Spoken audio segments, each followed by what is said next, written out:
How to change shipping address in Shein after placing order. First of all, launch the Shein application in your mobile device and log into your account. If you are already logged in now, to get to your order page, tap on the Me icon from the bottom right corner. From here, tap on Paid. That's gonna take you to the order page where you have the unpaid payment. Now you will only be able to change the shipping address in Shein if you have already placed an order, if the order is in processing or pending phase. So go to the processing here, and in this page you will be able to find all your order that has been or that is being processed in Shein.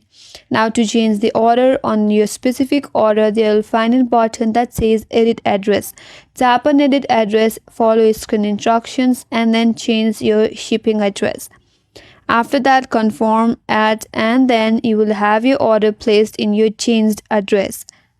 And that's how you can change a shipping address in Shein after placing an order. That's all for this video. Hope this video was helpful. If you're new to our channel, consider subscribing. Thanks for watching and stay tuned for more videos.